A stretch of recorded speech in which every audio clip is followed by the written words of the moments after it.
So this is the perfect time to record this presentation, and please excuse my camera, it's not very good. I'll probably have a new one sometime during the semester, and if we're online, then you'll have a more clear resolution of what's going on with my screen. So today is a perfect day to record this presentation because I'm in a really bad mood, and I'm in a bad mood because every now and again, and especially in wintertime, I have a really hard time living in Austria and dealing with some cultural differences. And I felt the same way in Germany, especially living in the city of Hamburg, where it rained, I think, 200 days a year, if not more. So, yeah, I had some difficulties. And I'm going to tell you a quick story. I'd like to share one with you that kind of exemplifies my difficulty living in Germany and Austria. So, 15 years ago, or maybe 12 years ago, it's not really that important. I had a lot of au pair friends. It's kind of the reason it's not kind of, it's definitely the reason I'm here in Austria. I met a lot of au pairs from Germany, from Austria, from Chile, Australia, New Zealand, Switzerland, Sweden, Netherlands, you name it. A lot of rich people in an area nearby Queens called Garden City, and they all had foreign au pairs. And yeah, so I started hanging out and meeting these people and made quite a few friends. And I had a really good friend, let's call her Caroline from Leipzig. Had a lot of fun, a lot of parties, and I thought she had a really good attitude until one day I took her to a black party in Crown Heights. Now, I'm just calling it a black party because we were the only two white people there. A friend of mine from elementary school, been friend with him for years until that point invited us to a party, and it was kind of something she hadn't experienced before. And as soon as we get there, I greet my friend and I introduce her. And like right after saying hi, my name is Caroline, and I'm from Germany. She looks at his face, and he has a grill, so like diamonds in his, or I don't know if they were real, but in his mouth. And she goes, "That looks really stupid. Why do you have that? That's so stupid." And he was flabbergasted. So flabbergasted is kind of like überrempelt or shocked. And yeah, he was like kind of like, "All right, screw you. I'm out of here. Go get some drinks." And I turned to her and I'm like, "Why did you do that? What's the point of that?" And she goes, "I'm just being honest. It's just honesty." And I was thinking to myself, Nobody asked for your opinion. Nobody asked for you to be honest. And what's he supposed to do with that information? Run and take it out immediately?"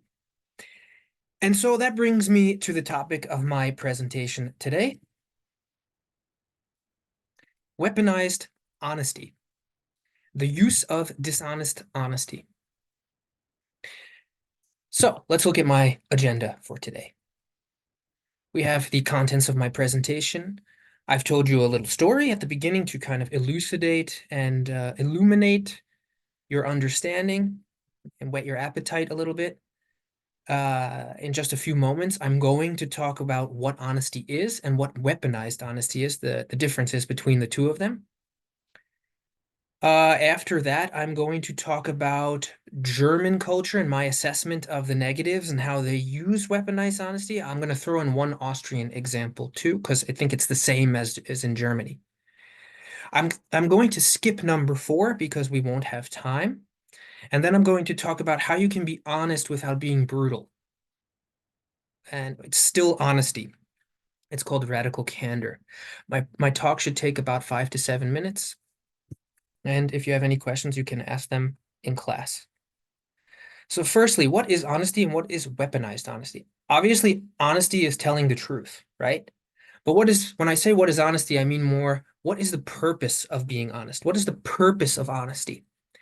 Well, I believe, and many people who are in the psychological field believe that honesty is designed or is utilized to help other individuals, to support them, to transform them. So maybe they're doing something that's a hindrance to themselves or does them no service, isn't good. but they're kind of living in this delusion because it protects their identity, it protects their feelings. Like, let's say, I remember one time in Germany, I had been drinking way too much beer, for when I first arrived, and I had gained quite a little bit of weight. And my mom came and visited me, and, you know, she said, Andrew, are you comfortable at this weight? She didn't say, you're fat, you've gained a lot of weight. And then I was like, I hadn't even realized it. I just kept buying bigger pants. And yeah, it helped support me and and help me understand that I need to transform my life. I need to transform the situation that I'm in. Of course, honesty is used to develop trust within teams, between partners, to foster connections. I think we're people who are honest, we're going to feel drawn to them. We're going to feel closest to them. We're going to connect with them better, help us grow. So cultivate growth. In business, encourage authentic collaboration. So if nobody is backbiting or talking behind each other's backs or telling lies, then the collaboration we have is real. It's authentic. And it ends hindrances, so Hindernisse, I used this word before, and it also breaks barriers. I don't need to give an example for all of these things. I think they're all from like within the same family, and you can understand me quite well. So how does weaponized honesty differ from honesty? Well, in short, weaponized honesty is not used to do any of the things I've just mentioned. It's more a tool of control. So you tell the truth in a way that puts people under your thumb. You now have control of their feelings and you can manipulate them accordingly. Maybe you're just dissatisfied with yourself or dissatisfied with some other things in the world that are out of your control, so you use honesty to belittle others. And when I say you, I mean man. I don't mean you personally, right? So to belittle others, to hurt their feelings, to get them before they can get you. Or sometimes it's human nature to feel better when we can knock someone else down a peg. Or when you're feeling insecure, you put the spotlight on somebody else with weaponized honesty to defend or shield yourself. And sometimes we are unprepared at work, or we are unprepared in our in our personal lives, and so we use weaponized honesty in when we're lazy. Like, how can I elaborate this?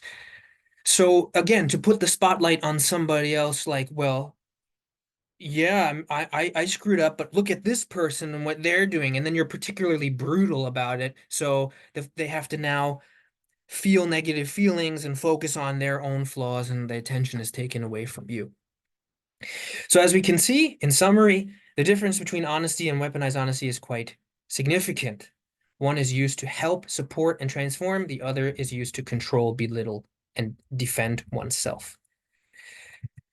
So how can I connect this with Germans? I spent 8 years living in Hamburg, Germany, and 2 now living in Austria. Now, I think German culture, well, I think maybe you already know, in the past was once a very, very diverse culture. There wasn't really one German culture. All the states and the Herzogtum and the duchies, principalities, all these places had a pretty unique culture. And Germany is definitely, and the German lands are definitely hugely significant to the development of a number of fields: philosophy, science, art, music. You can't deny the importance, of the cultural importance in a positive way of Germans in the German lands. And as you may know, also Austria had a huge influence on the German lands in the past. I believe this was transformed by Prussianism. So in the 1870s, Prussia was colonizing the rest of Germany and creating the modern or semi-modern German state. And the Queen of England, who married the Emperor of Germany, once said, "Prussia is an army with a country." So I think this shows like how brutal, how pitiless, how cruel, how disciplined Prussia could be. Now, I'm not saying all things in Prussia were bad. I don't think that. I think there are quite a few things that are fantastic about the Prussian values, and in fact, there are 21 of them. that have been put into a kind of list. But I think the values of Prussianism have been distorted by the First and Second World Wars. And what this has done is created a mentality of severe discipline, severe brutality, walk over the wounded and hurdle the dead. Let no man stand in your way of truth and perfection and being the best you can be. And I believe this has made Germany kind of a pitiless and cruel culture. Like vulnerability is a weakness. If you feel vulnerable or mention that you're vulnerable, you are viewed as weak. And I can't say that this is not a scientific fact, right? I cannot prove this. This is just my experience. But I taught at an FH in Germany for 6 years. And I don't know how many students, I would estimate about 15 to 20 students came to me privately and said, I feel, unworthy. I feel like everyone is doing better than me in their studies. And I feel like I'm failing and I just feel so small and insignificant. And I'm telling you because I feel like if I told another German professor, they just tell me like, get over it, buck up, pull up your socks and get to work. And of course, I wasn't equipped to handle this. I just gave them some kind words and pointed them in the right direction, right? But I gotta feel that studying was like, hey, let me look what you're doing and prove that I'm doing it better. And so I feel like there is this thing in German culture to kill or be killed. And to do this, to not be killed, you weaponize honesty. You tell the truth in such a brutal and blatant fashion that the other person is so wounded and so flabbergasted by it, they have no ability to respond in a timely fashion, and now you have the higher ground. I also feel that due to the history, German is a very classist society, as all societies are, but I think it's more classist than, for example, Canada. It's a classist society, and there is this common thread of exercising superiority over someone, like I'm a better class than you. And the way people tell the truth there, and I'm not saying all, of course, 88 million Germans do this, right? But I'm saying there is this pervasive thread in the culture that when they tell the truth, and I keep giving air quotes to that because it's not the truth, in my opinion, it's weaponized truth. They're not trying to support, aid, transform you, or they're trying to belittle you or control you or get you before you get them. And I believe that honesty without compassion is not honesty. It's not brutal honesty, it's simply brutal. And I don't want to live in a society like that, and I don't believe healthy, emotionally and mentally healthy societies are built from weaponized honesty. And here's my quick example of Austrian culture is a few Austrians have told me, not as many as the Germans, but a few Austrians have told me like, why am I going to be nice? Like when you go to the doctor's office in Austria, sometimes the Empfang, the receptions, they're quite antagonistic. They're quite gruff. They're quite like, yeah, well, why doesn't that work? Or what do you expect us to do? I've experienced this myself. And I think, of course, there are reasons for this, like they are overworked and underpaid. But I often wonder, like, why can't you just be friendly? And some Austrians and Germans have told me, well, then it's dishonest. If I don't feel like being friendly, then why should I be friendly? And I think to myself, well, one, it serves a important social function in that it makes things easier to accomplish. And at least I feel that way. And honestly, I think it makes things more efficient. I read a book with a historian saying once that Germans confuse brutality with efficiency. So the meaner they are, they feel like they're being more efficient, like silly emotions are not getting in the way. But I don't see it that way. I think then you can focus on the topic at hand and not at people getting angry at one another or trying to best one another for no reason. It's very arbitrary. It's very willkürlich. And also, I also think this is the behavior of a toddler, of a Kleinkind. Oh, because I don't feel a certain way, I have to behave exactly how I feel. Like, grow up, put on your best face. As the British say, have a stiff upper lip. We don't always feel great, but we have to do our best and show our best.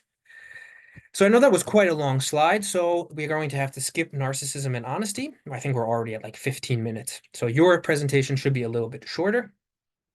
So let's look at how we can walk the fine line between being an asshole and telling the truth.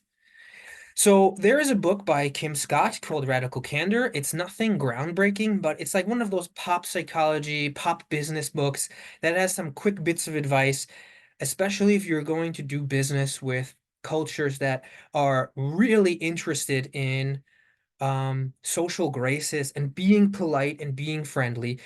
If you want to secure business with them, you can't just expect to tell them, well, here's the best price, here's the best service. Now accept it if you're going to be a dickhead the entire time, right? So I'm not saying that all that Austrians do this or all Germans do that, but there is obviously some intercultural issues as Austria is rated the unfriendliest country in Europe, and Germans are considered by English speakers to have no sense of humor.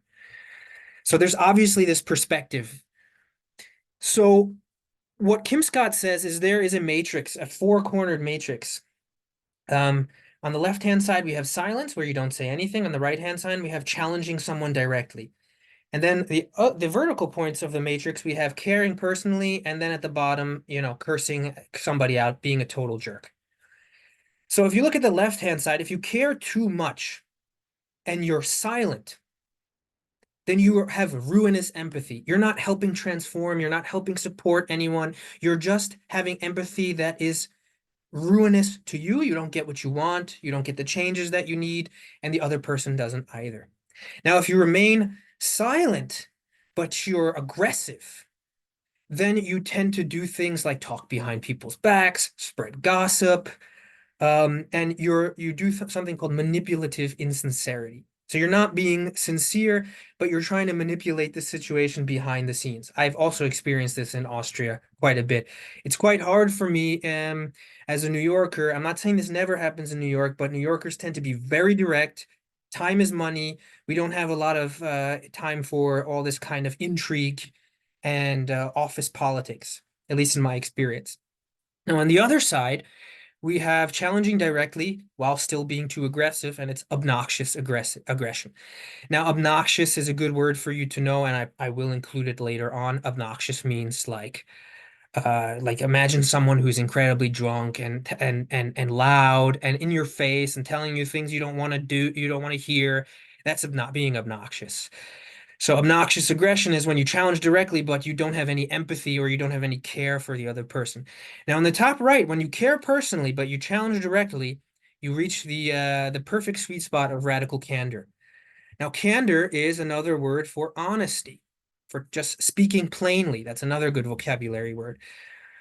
Now listen, as this might sound like some flowery kumbaya kissy lovey-dovey nonsense to you. I'm not saying that you have to care for every person that you come across like you would your mother, your father, your partner, or your best friend. What I'm saying is in a business situation, in an academic setting, it's a good idea to maybe think about how does the other person feel about this? How can I frame this in a way that will get across the points that I need without sounding too flowery, but without hurting their feelings? How would I feel if I was in this situation? What can I do to make the process as smooth as possible? And I feel like when you do this over time, you'll realize that things are easier than they once had been. Now, a lot of students in the past have said to me, Andrew, you're like a chill guy, you're a nice guy. And I want you to know that I don't do this because I want to be like viewed as, oh, you're such a cool teacher or something like that. Or I want to be loved personally. It's not like that. Early on in my life, I came to realize that you win more flies with honey than you win with vinegar. That's the Spruch, Spruch. I can never say this word that we have in English. And over time, I just felt like the more good I put into the universe, the more good that came back to me. And then it just felt good to make things easy for other people. And so if I can do it, then why not do it? And if it makes the situation smoother, then why not do it? And I just have difficulty with this in Germanic culture in general. Now, I can be totally off. can be totally wrong. And if I am, then I would like you to address me personally, but please address me with radical candor, care personally, and challenge directly in the classroom now. Actually, first talk to your partners, and then I'm going to get your opinion about this.